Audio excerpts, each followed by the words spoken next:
歡迎大家嚟到遊戲情報科。今個星期大家都知噶啦，哈利波特入面做石內卜嘅演員 Alan Rickman 就病逝，佢演活咗一個真毒男嘅角色。而我亦都知道，我哋有唔少哈利波特嘅 fans 喺度。今集遊戲情報科將會為大家帶嚟幾款哈利波特嘅遊戲，唔一定好玩，但一定夠特別。即刻開始今集嘅遊戲情報科啦。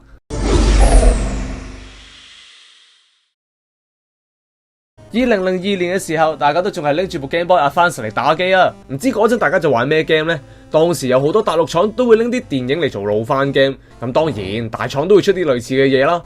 EA 當年就幫《哈利波特》第二集《消失的密室》出咗隻遊戲，遊戲就係一款動作遊戲嚟嘅，除咗打怪之外，仲要解謎噶，所以話要做拯救世界嘅大英雄都唔係啲易事嚟噶吓。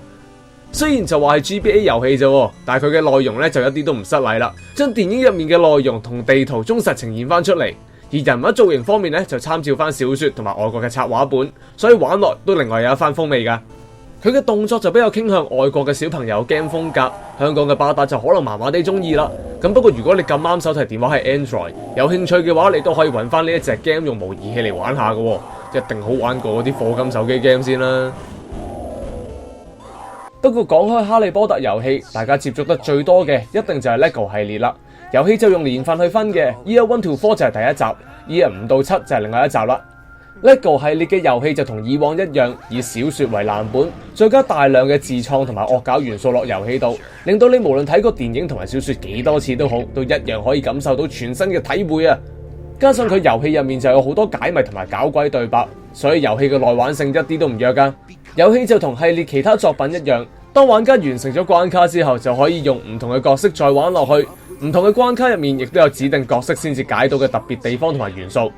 不過成隻遊戲最正嘅都係可以透過 LEGO 去滿足大家嘅幻想。有啲人會覺得 LEGO 只係堆堆砌砌，睇落就好似好無聊啊。但係你玩完呢一款遊戲之後，可能就會明白到底 LEGO 點解咁多年都深受小朋友同埋大人歡迎啦。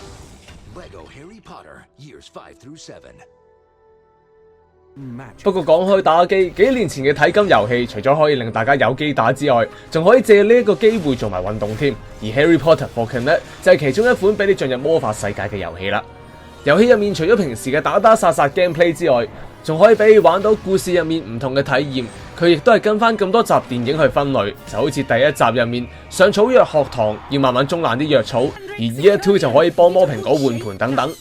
咁當然大家最中意嘅環節魔法對戰就梗係唔少得啦，你仲更加可以大叫唔同嘅法術名去試出魔法添。但係呢一個功能就只係限於英文嘅法術，如果你大叫去武器走，又或者特護法現身，咁睇嚟你個護法都未必會蒲頭啦。玩法方面，你就要用唔同嘅姿勢去完成任務。如果你自己本身已經係哈利波特嘅 fans 嘅話，我就覺得呢一款遊戲你一定要玩一玩啊，因為佢真係太多元化，亦都可以將你對電影嘅幻想全部咁一一實現啊！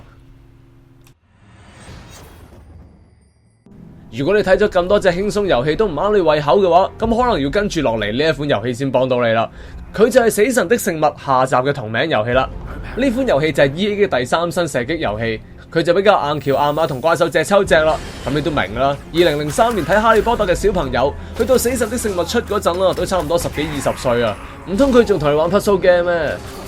遊戲畫質同埋遊戲性都唔差，亦都補完咗電影入面主角喺唔同地方同啲伏地魔嘅2打6對抗嘅情節啦。電影就怕太長，怕觀眾悶啫，但落到 game 入面呢啲就變成咗 gamer 最中意嘅元素啦。電影入面大家可能覺得魔法對戰只係啲光點飛嚟飛去，完全感受唔到對戰嘅緊張同埋震撼啊！但係我相信你玩完呢一款遊戲之後，絕對可以俾你體驗翻黑魔法嘅威力啊！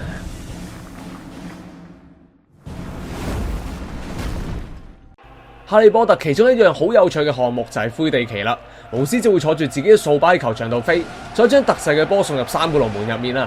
玩法我諗大家有睇過電影都會明噶啦，不過當時 Xbox 就將成個遊戲做咗出嚟，俾大家感受下灰地奇世界盃嘅魅力啊！遊戲化之後，成個感覺就同 NBA 有少少似，唔同嘅球員就喺球場上面進攻，而比較有趣嘅地方呢，就係掃把速度快，成個遊戲節奏亦都好急速喎。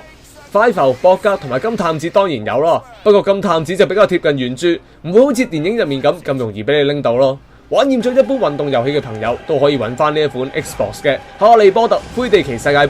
，feel 下巫師世界同埋真實世界之間球賽嘅分別噶。去到最後，我想講嘅就係一款當年我自己都好沉迷嘅遊戲啊！我以前就對魔法世界冇乜感覺噶，直至到我部電話變埋做魔杖啊！玩家喺呢個 app 入面可以透過唔同嘅聲音俾你使出法術，咁如果叫唔出，一樣可以用唔同嘅動作嚟發動啊！咁當然啦，一個人玩就梗係戇居啦，兩個人玩就唔同啦。遊戲入面有幾套攻擊法術，亦都有幾套唔同嘅防禦魔法，幾款攻擊法術又互相克制，只要大家都識玩，遊戲就會變成一個猜測對方心理戰術嘅攻防戰啦。遊戲入面仲會分發一支專係屬於你嘅魔杖俾你，只要你夠中意病，呢一款遊戲就一定啱你玩啊！依家 iTunes 同 Android 都好似仲有得下載呢款 app， 快啲搵個麻瓜朋友同你一齊癲啦！今集嘅遊戲情報科又嚟到呢度先，期望大家之後都可以把握自己嘅時間，去完成自己想做嘅事同埋目標啦！我係希治閣，下個星期同樣時間再見，拜拜。